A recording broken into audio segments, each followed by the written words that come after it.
సాధారణంగా రైతులు ఒకే పంటను సాగు చేస్తూ ఉంటారు. మరికొందరు ఒక పంటతో పాటు అంతర పంట సాగు చేస్తూ ఉంటారు. కానీ వ్యవసాయాన్ని వ్యాపారంలా చేసే రైతులు మాత్రం ఒకే పొలంలో అనేక పంటలు సాగు చేస్తూ అధిక లాభాలు గడిస్తూ ఉంటారు. అలా ఒకే పొలంలో 6 రకాల అంతర పంటలు సాగు చేస్తున్నారు ఏలూరు జిల్లాకు చెందిన ఓ రైతు. నీటి ఆదాతో పాటు వ్యవసాయ ఖర్చులు తగ్గించుకోవడంతో పలువురికి ఆదర్శంగా నిలుస్తున్నారు.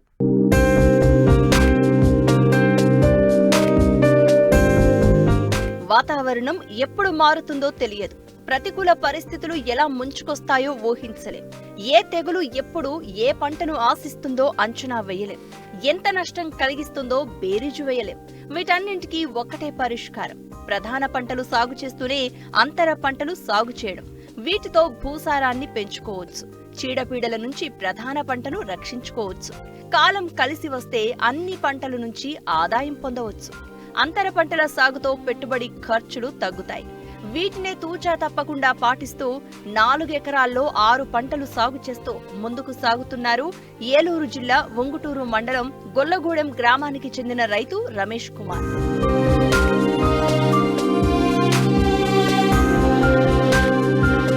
రమేష్ కుమార్ చదివింది ఎంకామ్.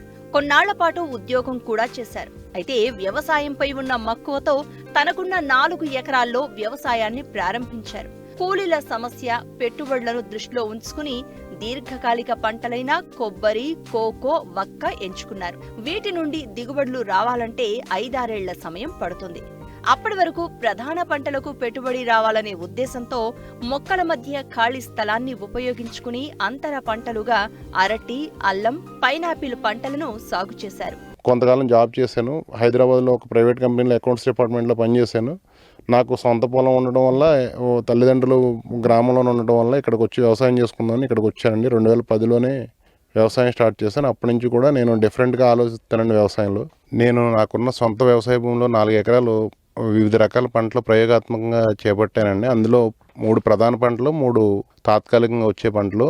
ఆ ప్రధాన పంటలు ఏంటంటే కొబ్బరి, వక్క, కోకో. అవి రావడానికి మనకి సుమారుగా 3 నుంచి 4-5 సంవత్సరాలు టైం పడుతుంది. కాబట్టి ఈ 3-4 సంవత్సరాల ఆదాయం కోసం దానిలో అరటి, అలాగే అల్లం, పైనాపిల్ 3 పంటలు కూడా ప్రయోగాత్మకంగా పెట్టానండి. ప్రస్తుతానికి 3 కూడా బాగానే ఉన్నాయి. 6 రకాల పంటలు హెల్దీగానే ఉన్నాయి. అందులో ఈ 3 కూడా బాగానే ఉన్నాయి. మనకి ఇంకా ఆదాయం రావడానికి సుమారుగా 5 నుంచి 6 నెలలు పడుద్ది. ఇప్పటి వరకు పంట అంతా హెల్దీగానే ఉంది. రైతుకు కూడా ఇంక ఇబ్బంది ఉండదు. ఈ లాంగ్ టర్మ్ క్రాప్లు వేయడానికి అందరూ కూడా భయపడుతున్నారు. ఎందుకంటే 5 నుంచి 6 సంవత్సరాల ఆదాయం లేకపోతే మనం కుటుంబం నడవడం కష్టం. కాబట్టి ఈ పెద్ద పంటలు వేయడానికి ఇబ్బంది పడుతున్నారనే ఉద్దేశంతో కొంచెం వీటిని ప్రయోగాత్మకంగా చేశానండి. దానిలో అరటి కూడా హెల్దీగానే ఉంది. ఇంకా మనకి 3-4 నెలల్లో ఆదాయం వస్తుంది. అలాగే అల్లం కూడా కొద్ది చిన్న డ్యామేజ్ అయినా బాగానే ఉంది. ఈ 4 ఎకరాల్లో కొబ్బరి ఎకరానికి 48 మొక్కలు పెట్టామండి. కోకో 120 నుంచి 130 మొక్కలు పెట్టామండి. ఒక్క 250 మొక్కలు పెట్టామండి. ఈ 3 ప్రధాన పంటలండి. ఇవి రావడానికి సమయం పడుతుందండి. కోకో రావడానికి 3 సంవత్సరాలు, ఒక్క రావడానికి 4 సంవత్సరాలు, కొబ్బరి రావడానికి 6 నుంచి 7 సంవత్సరాలు పడుతుందండి ఆదాయం రావడానికి. అరటి ఒక 500 మొక్కలు పెట్టానండి ఎకరానికి. అల్లం 1000 మొక్కలు పెట్టామండి ఎకరాకి. అలాగే పైనాపిల్ తక్కువ పెట్టామండి, 500 పెట్టాం, ఒకే ఎకరంలో పెట్టాం. అన్ని పంటలు కూడా బాగున్నాయండి, ప్రస్తుతానికి బాగున్నాయి. ఇంకా ఆదాయం ఏది స్టార్ట్ అవ్వలేదు. ఖర్చు ఫస్ట్ ఫీల్డ్ రెడీ చేసుకోవడానికి పశువుల ఎరువు తోలారండి, 10 నుంచి 15 టన్నులు ఎకరానికి. తర్వాత డ్రిప్పులు మన సొంత డ్రిప్ ఉందండి, అదే వేసాను. ఇప్పుడు వరకు ఎకరానికి ఒక 70 నుంచి 80 వేలు పెట్టుబడి అయిందండి. ఈ రోజు వరకు ఇంకొక 20-30 వేలు అవుద్ది. సుమారుగా ఎకరానికి ₹1,00,000 పెట్టుబడి అవుద్దండి. తర్వాత నుంచి అరటి, అల్లం స్టార్ట్ అవుద్దండి ఆదాయం. పైనాపిల్ కూడా తక్కువ వేసానండి. నెక్స్ట్ ఇయర్ మొత్తం చీరంతా విస్తరిస్తా. అరటి కర్పూరం వేసానండి. కొబ్బరి కూడా దేశవాళీ వెరైటీ, ఈస్ట్ కోస్ట్ అంటారండి మనకి ఇక్కడ లోకల్ వెరైటీ, అది వేసామండి. ఒక్క కూడా నాటు వెరైటీ. కోకో ఏమో మన క్యాడ్బరీ వాళ్ళు తీసామండి. పైనాపిల్ వెరైటీ మారిషస్ వెరైటీ అని కేరళ నుంచి తెప్పించామండి. ఇన్ని రకాల పంటలు ఎందుకు వేసామంటే మనకి ఇప్పుడున్న పరిస్థితుల్లో కూలీల ప్రాబ్లం ఎక్కువ అవుతుంది. చిన్న పంటలు వేసినా మనకి లేబర్ ప్రాబ్లం ఉంటుంది. అవి సమయానికి ఇప్పుడున్న వాతావరణ పరిస్థితులను బట్టి చేతికి వచ్చే వరకు కూడా నమ్మకం ఉండలేదు. కాబట్టి తోటలోకి లాంగ్ రన్ క్రాప్లు వేద్దామనే ఆలోచనతో వేసానండి. నాకున్న పొలంలో సగం పొలం వేసానండి. నేను కొబ్బరి అయితే 10x10 అంటే 10 మీటర్లు ఇంటూ 10 మీటర్లు పెట్టానండి. ఎకరాకి 48 మొక్కలు పట్టినాయండి. దానిలో ఒక సెంటర్ సాలు కోకో ఒక్క వేసానండి. కొబ్బరికి మధ్యలో 3 కోకో మొక్కలు వేసానండి. దానిలో మధ్యలో ఖాళీగా ఉందనే ఉద్దేశంతో అరటి వేసామండి. అల్లం పైనాపిల్ ఈ మొక్కకి మధ్యలో గ్యాప్ చూసి అల్లం నీడ పంట కాబట్టి అరటి మొక్క మధ్యలో వేసానండి. అంటే నాకు ఫస్ట్ టైం అండి అల్లం పైనాపిల్ నేను ఇంతవరకు ఎప్పుడు వేయలేదు, చూడటమే కానీ ట్రైల్ వేద్దామని వేసానండి. బాగానే ఉంది. పైనాపిల్ మనం నాటిన దగ్గర నుంచి 12-13 నెలల చేతికి వస్తుందండి. మనం నాటి ఒక 3 నెలలు 4 నెలలు అయిందండి. ఇంకా సుమారుగా 7-8 నెలలకు వస్తుంది. మొక్కలన్నీ బాగానే ఉన్నాయి. మొక్క 10 రూపాయలు కొన్నామండి. రైతు సెమీ ఆర్గానిక్ పద్ధతిలో పంటలను పండిస్తున్నారు. అంతర పంటలు అధిక వర్షాలు వస్తే దెబ్బతింటాయనే ఉద్దేశంతో ఎత్తైన బెడ్ విధానంలో సాగు చేశారు. వీటికి డ్రిప్ ద్వారా నీటి తడులు, ఎరువులు అందిస్తున్నారు. మరో 7-8 నెలల్లో అంతర పంటల నుండి ఆదాయం పొందనున్నారు. నేను ఈ పంట మెయిన్ మనకి కలుపు లేకుండా చూసుకుంటామండి. కలుపు లేకుండా ఉంటే పంట ఆల్మోస్ట్ బాగానే ఉంటుంది. చీడపీడలు లేకుండా చిన్న స్ప్రేయింగ్ ఇస్తూ ఉంటాను. ఇప్పటివరకు పెద్దగా అయితే ఏమీ డ్యామేజ్ చేయలేదండి. పురుగులు కానీ దోమలు కానీ అలాంటివి ఏం పాడు చేయలేదు. అన్ని పంటలు బాగున్నాయి. కలుపు మొక్కల మొదలేమో కూలీలతో తీస్తున్నానండి.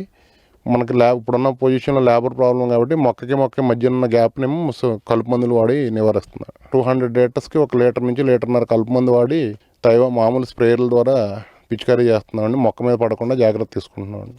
ఈ తోట పెట్టిన దగ్గర నుంచి సుమారుగా 3-4 డైలీ ఇందులో పనిచేస్తున్నారండి. అంటే మొక్కలైనా డ్యామేజ్ మొక్కలను గ్యాప్ ఫిల్లింగ్ చేసుకోవడం, మొక్కల మొదలు కలుపు లేకుండా చూసుకోవడం. ఈ మొక్కలు నాటడానికి ఫస్ట్ నేను ల్యాండ్ ప్రిపరేషన్ చేసినప్పుడు దుక్కులు తినిన తర్వాత పశువులు ఎరువు ఎక్కువగా తోలేనండి. ఎందుకంటే డెన్సిటీ ఎక్కువ ఉంది కాబట్టి ఏ మొక్కకి కూడా ఇబ్బంది ఉండకూడదనే ఉద్దేశంతో పశువుల ఎరువు సుమారుగా ఎకరానికి ఒక 15 టన్నులు తోలేనండి. మా సొంత ఎరువుతో పాటుగా బయట నుంచి కూడా తీసుకొచ్చానండి. ఈ బలం అంటే మనకి ఎక్కువగా కెమికల్స్ కన్నా పశువుల ఎరువుతోటి నేనైతే ఎక్కువగా ఆర్గానిక్ ఆ టైప్లోనే చూస్తానండి. అందుకనే స్టార్టింగ్లోనే పశువుల ఎరువు ఎక్కువ తోలుతున్నామండి. అదే సగం పంటని కాపాడుతుంది. ట్రాక్టర్ మాకు 3,500 అవుతుంది చేలోకి వచ్చేటప్పటికి. ఇంకా మధ్యలో 1919, 2020 అట్లాంటివి డ్రిప్కి ఫెర్టిగేషన్ ద్వారా ఇస్తానండి. డ్రిప్ ఇరిగేషన్ ద్వారా అంటే నేను 2-in-1లో పెంచుతాను. ఫస్ట్ ఎక్కువగా సేంద్రీయ పద్ధతిలో పెంచుతుందని ఏదైనా చీడపీడలు వచ్చినప్పుడు స్ప్రేయింగ్స్ లాంటివి కంట్రోల్ అవ్వలేదు అనుకున్నప్పుడు కెమికల్స్కి వెళ్తున్నాను.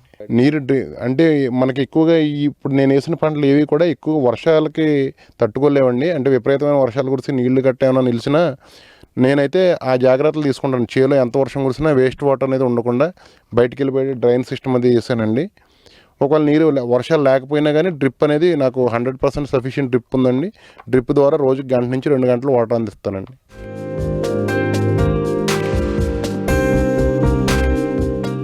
సేంద్రియ సాగుకు ప్రాధాన్యం పెరిగినా సాగులో వినియోగించే ఎరువులు, కషాయాల తయారీ రైతుకు కష్టతరంగా మారింది. దీన్ని గుర్తించిన ఆంధ్రప్రదేశ్లోని ప్రకృతి వ్యవసాయ విభాగం రైతులకు సేంద్రియ సాగు, కషాయాల తయారీ పట్ల అవగాహన కల్పిస్తున్నారు. ఇందులో భాగంగానే పశ్చిమ గోదావరి జిల్లాకు చెందిన కోఆర్డినేటర్ స్వయంగా సేంద్రియ వ్యవసాయం చేస్తూ కషాయాల తయారీ పట్ల రైతులకు అవగాహన కల్పిస్తున్నారు.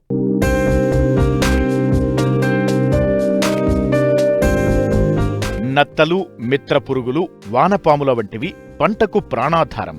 వాటిని వదిలేసి నేలతల్లికి, పర్యావరణానికి హాని చేసే ఎరువులు, పురుగుల మందులు రాజ్యమేలుతున్న కాలంలో ప్రకృతి వ్యవసాయాన్ని నమ్ముకుని రాణిస్తున్నారు చాలామంది రైతులు. ఈ కోవలోనే ఆంధ్రప్రదేశ్లో ప్రకృతి వ్యవసాయ విభాగంలో పనిచేసేవారు సైతం ఆయా ప్రాంతాలలో కొంత విస్తీర్ణంలో కౌలుకు వ్యవసాయ భూములను తీసుకుని ముందుగా వ్యవసాయం చేస్తున్నారు. నాణ్యమైన దిగుబడులను తీసి ఆ తరువాత చుట్టుపక్కల ఉన్న రైతులను ప్రకృతి వ్యవసాయం వైపు నడిపిస్తున్నారు. ఇందులో భాగంగానే పశ్చిమ గోదావరి జిల్లా భీమవరం ప్రాంతంలో ప్రకృతి వ్యవసాయ విభాగం జిల్లా కోఆర్డినేటర్ అరుణకుమారి ఎకరం వ్యవసాయ భూమిని లీజుకు తీసుకుని ప్రకృతి విధానంలో వరి సాగు చేస్తున్నారు. పంటకు ఆశించే చీడపీడల నివారణకు సొంతంగా కషాయాలు తయారు చేసి వాడుతున్నారు. అంతేకాకుండా చుట్టుపక్కల రైతులకు ఈ కషాయాల ఉపయోగం, వాటి తయారీ పట్ల అవగాహన కల్పిస్తున్నారు. ప్రస్తుతం వరికి కాండం తొలుచు పురుగు ఆశించడంతో అగ్నాస్త్రం తయారు చేయించి పిచికారీ చేస్తున్నారు. అసలు అగ్నాస్త్రం ఎలా తయారు చేస్తారు, దీని వాడకంతో ఎలాంటి పురుగులు చనిపోతాయో ఇప్పుడు తెలుసుకుందాం. ఈ ప్రకృతి వ్యవసాయ విధానాలలో నేను గత 5 సంవత్సరాలుగా నేను ప్రకృతి వ్యవసాయం చేస్తున్నానండి.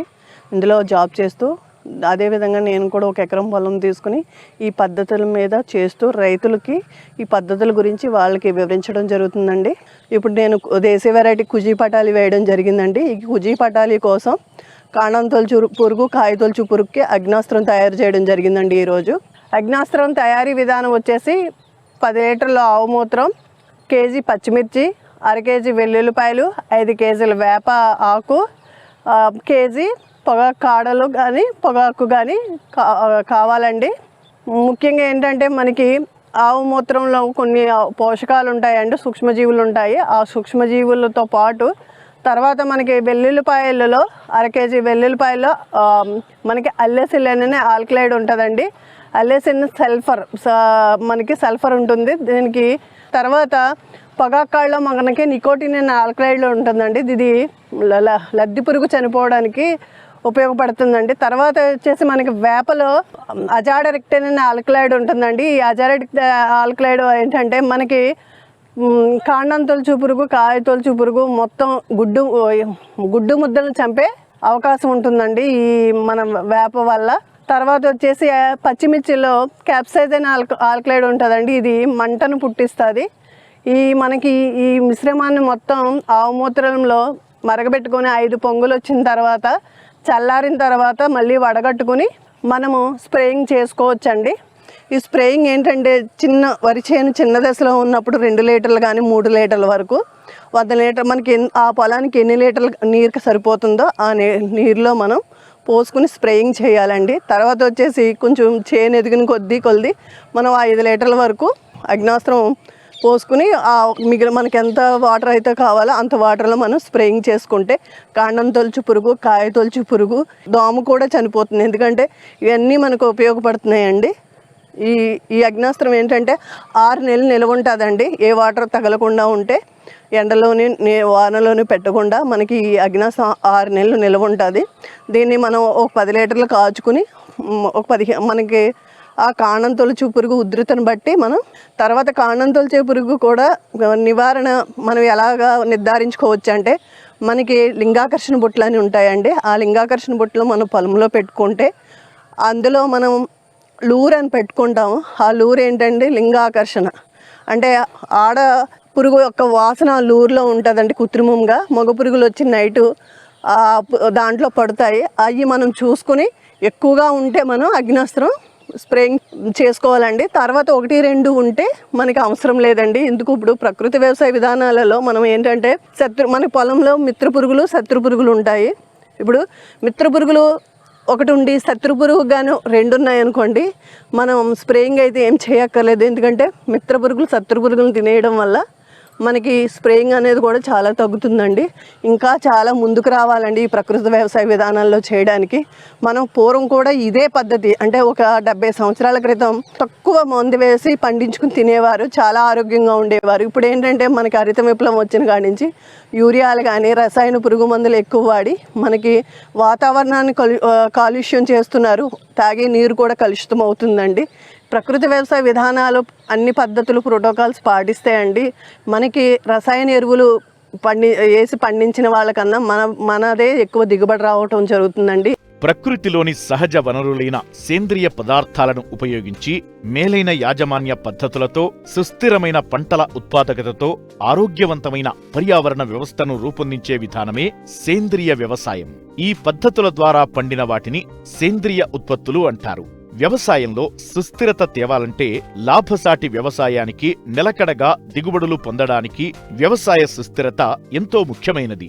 ఆహార భద్రతకు, పౌష్టికాహార ఉత్పత్తికి, సహజ వనరులు, పరిసరాల పరిరక్షణకు తోడ్పడుతుంది. అందుకే చాలా మంది రైతులు ఈ విధానం పట్ల ఆకర్షితులై సాగు విస్తీర్ణం పెంచుతున్నారు. నేను 3 సంవత్సరాల నుంచి ఈ ప్రకృతి వ్యవసాయం చేస్తున్నానండి.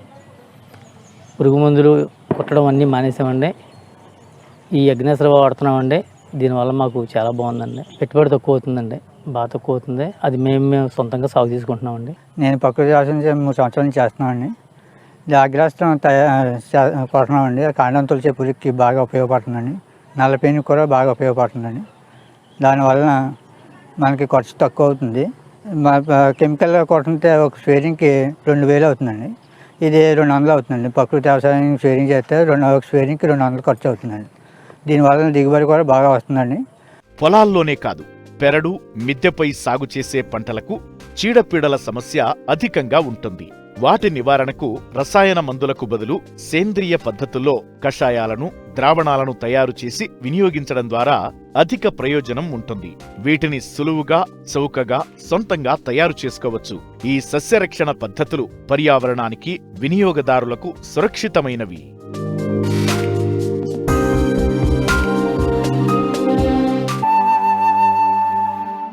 నాటుకోడి మాంసం రుచి చూసిన వారు వదలరు.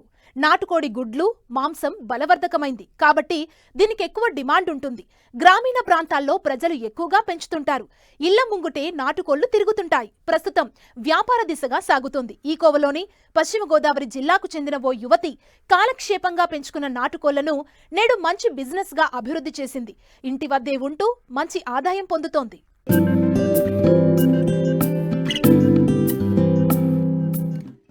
వ్యవసాయ అనుబంధ రంగాల్లో పాడి కంటే మేలైంది కోడి. పెట్టుబడి, పర్యవేక్షణ, రోజువారీ శ్రమ, నిర్వహణ, మార్కెటింగ్ ఎందులోనైనా కోళ్ల పెంపకమే ఉత్తమం. అదనపు ఆదాయం పొందాలనుకునే సన్నకారు, చిన్నకారు రైతులు, ఇంటి పట్టునుండే మహిళలకు కోళ్ల పెంపకం చాలా సులువు. వీటికి రోగ నిరోధక శక్తి ఎక్కువ. వీటికి ధాన్యం ఖర్చు పెద్దగా ఉండదు. ఇళ్లలో దొరికే మెతుకులు, ధాన్యపు గింజలు, పప్పులు, కూరగాయల వ్యర్థాలు తిని కడుపు నింపుకుంటాయి. ఉదయం పూట ఎక్కడ తిరిగినా రాత్రిపూట ఇంటికి చేరుకుంటాయి. అయితే పిల్లుల నుంచి కాపాడుకుంటే చాలు, అవే అభివృద్ధి చెందుతాయి. అందుకే ఇప్పుడు చాలామంది రైతులు వ్యవసాయానికి అనుబంధంగా పెరటి కోళ్ల పెంపకం చేపడుతున్నారు. ఈ కోవలోనే పశ్చిమ గోదావరి జిల్లా యలమంచిలి మండలం కాంబొట్లపాలెం గ్రామానికి చెందిన చంద్రజ్యోతి సరదాగా పెంచుకున్న నాటుకోళ్ల పెంపకం ఇప్పుడు మంచి బిజినెస్ గా మారింది. ఏడాదికి అన్ని ఖర్చులు పోను 3 లక్షల వరకు నికర ఆదాయం పొందుతోంది. గత 5 సంవత్సరాలుగా ఈ నాటుకోళ్ల ఫార్మింగ్ చేస్తున్నాను. ఇదేంటంటే ఇంట్లో ఖాళీ టైం ఉండడం వల్ల ఏమన్నా వర్క్ చేసుకుంటే బాగుంటుందని కదా అనే ఉద్దేశంతో ఈ నాటుకోళ్ళ బిజినెస్ స్టార్ట్ చేశాను. స్టార్టింగ్లో నాటుకోళ్ళు స్టార్ట్ చేసినప్పుడు చాలా కష్టాలు ఫేస్ చేశాను. కష్టాలు ఫేస్ చేసి దీన్ని ఎక్కడితో ఆపేద్దాం అనుకున్నాను. కానీ ఆపడం వల్ల ఏంటంటే మనకంటూ గ్రోత్ ఉండదు కదా అనే ఉద్దేశంతో నేను దాన్ని నిలదొక్కుని చేయటం వల్ల మంచి లాభాలను అయితే పొందగలుగుతున్నాను. ఫస్ట్ 5 పెట్టెలు ఒక పుంజునే తీసుకున్నాను. బ్రీడర్స్ బాగా అంటే ఎక్కువ రేట్లు ఉంటాయి కాబట్టి ఒక బ్రీడర్ని సెలెక్ట్ చేసుకున్నాను. దాని నుంచి ఆ పెట్టెల నుంచి గుడ్లు పొదిగిచ్చి పిల్లల్ని చేయించడం వల్ల నాకు ఫస్ట్ ఇయర్ 150-200 పిల్లలు అలా వచ్చినాయి. అలా ఈ సంవత్సరానికి వచ్చేసరికి 350 పిల్లలు అలా వచ్చాయి. ఆ 350 పిల్లల్లో 25 పిల్లలు అట్లా మనకి ఏంటంటే వాటికి కొంచెం 6 అట్లా వచ్చి కొన్ని చనిపోతూ ఉంటాయి. దానివల్ల మ్యాక్సిమం 300 మనకి బతుకుతాయి. ఆ పిల్లలు ఏంటంటే స్టార్టింగ్ 21 రోజులకి పిల్లలు వస్తాయండి. అందులో కొన్ని యాక్టివ్గా ఉంటాయి, కొన్ని నీరసంగా ఉంటాయి. వాటికి ఏంటంటే బెల్లం నీళ్ళు అవి ఇవ్వటం వల్ల పొదిగినప్పుడు దాంట్లో జీర్ణాశయంలో ఏమన్నా డిఫాల్ట్స్ ఇబ్బందులు ఏమన్నా ఉన్నా కూడా తొలగిపోతూ ఉంటాయి. వాటితో పాటు మేము ఏం చేస్తామంటే వాటికి నీరసం తగ్గడానికి బెల్లం నీళ్ళు మార్నింగ్ ఇస్తాం, మధ్యాహ్నం నుంచి యాంటీబయాటిక్ ఇస్తాం. ఒక 2 అవర్సే, దాన్ని మళ్ళీ ఎక్కువ ఇవ్వకూడదు. దాన్ని మాత్రం ఎండలో అట్లా పెట్టకూడదు, ఎప్పుడు నీళ్ళలోనే ఉంచాలి. అవి పిల్లలన్నీ తాగిన తర్వాత యాంటీబయాటిక్ నీళ్ళు తీసేసి మళ్ళీ ఫ్రెష్ వాటర్ పెట్టుకుంటూ ఉండాలి. దీనివల్ల ఏంటంటే మన చనిపోతాయన్న చిక్స్ కూడా ఎనర్జెటిక్గా పెరుగుతూ ఉంటాయి. వాటి వల్ల మనకి పిల్లలు ఎక్కువ డ్యామేజ్ కాకుండా ఉంటాయి. ఇవి అట్లా రెగ్యులర్గా ఇచ్చుకోవటం వల్ల ఏంటంటే గ్రోత్ అన్నది కనిపించింది. ఇది కాకుండా ఏంటంటే కేరింగ్ అన్నది చాలా ఇంపార్టెంట్. దాంతోపాటు మనకి ఫుడ్ కూడా వాటికి తగ్గట్టు ఇవ్వాల్సి వస్తుంది. గంట్లు, పిట్టగంట్లు, సజ్జలు ఇవన్నీ కలిపి మిక్సీ చేసి వాటిని కొంచెం తౌడు కలిపి కొంచెం వాటర్లో మిక్స్ చేసి పెట్టడం జరుగుతుంది. ఉదయం సాయంత్రము పెట్టాలి. వాటి పిల్లలు ఏంటంటే అవి ఎక్కువ తినేస్తూ ఉంటాయి. అలాగని మనం ఎక్కువ ఫుడ్ అయితే పెట్టకూడదు. వాటికి ఫస్ట్ మొత్తం పెట్టిన ఫుడ్ అంతా తినేసిన తర్వాత మనం ఆ ఫుడ్ తీసేసి లైట్గా జల్లి తర్వాత మొత్తం వాటి తిత్తులు అనేవి ఉంటాయి కదా, అరిగిన తర్వాత మళ్ళీ వాటికి పెట్టుకుంటూ ఉండాలి. ఆహారంలో మెయిన్ ఏంటంటే ప్రోటీన్ శాతం ఎక్కువ ఉండాలి. ప్రోటీన్ శాతం ఎక్కువ ఉండాలని ఎక్కువ ఎగ్స్ అవి వేస్తూ ఉంటాం. అట్లా కాకుండా మనం ఖర్చు తగ్గించుకోవటానికి మెరికలు ఉలవలు అట్లా ఉడికించుకొని ఉలవల పిండి దాంట్లో తౌడు కలుపుకొని పెట్టుకోవటం వల్ల గ్రోత్ బాగా వస్తుంది. వీటితో పాటు ఆకుకూరలు ఎక్కువ పెడుతూ ఉండాలి. ఆకుకూరలో మునగాకు వాటికి అన్ని రకాల విటమిన్స్ మినరల్స్ అనేవి వచ్చి దానికి గ్రోత్ అనేది బాగుంటుంది. మెయిన్ పుంజులకి హెల్దీనెస్ అనేది ఇట్లా పెట్టడం వల్ల వస్తుంది. రోగాల బారిన పడకుండా వ్యాక్సినేషన్ అనేది కంపల్సరీ వేసుకోవాలండి. వ్యాక్సినేషన్ ఈ వ్యాక్సిన్ అనేది వేసుకునే ముందు డీవార్మింగ్ అనేది చేసుకొని వ్యాక్సినేషన్ వేసుకోవాలి. దీనివల్ల ఏంటంటే మనం వేసిన వ్యాక్సిన్ కోడికి పూర్తిగా రక్షణ అనేది ఇస్తుంది. వ్యాక్సినేషన్ అనేది ఫస్ట్ డే మేరక్స్, తర్వాత లసోటా, 1 మంత్ తర్వాత క్లోన్ 30 ఇట్లా మంచిగా వ్యాక్సిన్స్ అనేవి మనకి అవైలబుల్గా ఉన్నాయి. ఆ వ్యాక్సినేషన్ వేసుకోవడం వల్ల వాటిని మనం రోగాల బారి నుండి కాపాడుకుంటూ ఉంటాం. మెయిన్ శీతాకాలంలో ఫౌల్ ఫాక్స్ అనేది ఎక్కువ వస్తూ ఉంటుంది. దానికి చాలామంది వ్యాక్సిన్ వాడుతూ ఉంటారు. వ్యాక్సిన్ వాడే వాళ్ళు వ్యాక్సిన్ వాడుకోవచ్చు, లేదా అంటే హోమియోపతి బాగా పనిచేస్తుంది. దానికి వ్యాక్సిన్ వేసుకోవటం కన్నా హోమియోపతి వల్ల ఏంటంటే అటు సైడ్ ఎఫెక్ట్ లేకుండా దానికి మంచిగా రక్షణ అనేది ఉంటుంది. మనకి ఇప్పుడు పుట్టిన పిల్ల కానీ మినిమం 8 మంత్స్ వరకు అది పెరుగుతుంది. పెరగడంలో ఏంటంటే స్లో గ్రోత్గా పెరుగుతుంది అన్నమాట.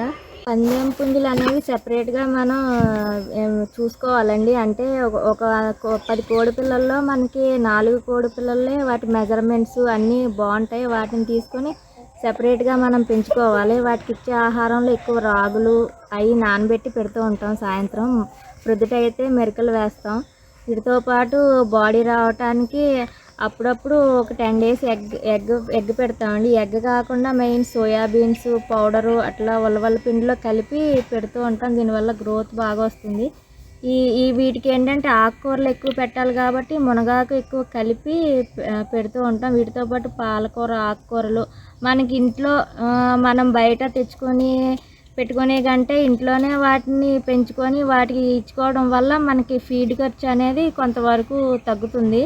ఈ నాటుకోళ్ళకి అయ్యే ఖర్చు సంవత్సరానికి 30,000 అయితే మనకి అన్నిటి మీద వచ్చే లాభం 3 లక్షల వరకు ఉంటుంది. అది కూడా మనం ఖర్చులు తగ్గించుకుంటే దీని ఆదాయాన్ని ఎక్కువగా చూసుకోవచ్చు. దీని మీదే డిపెండ్ అవ్వకుండా ఒక సైడ్ బిజినెస్గా చేసుకుంటే నాటుకోళ్ళు అనేది మంచి లాభాలను ఇస్తుంది.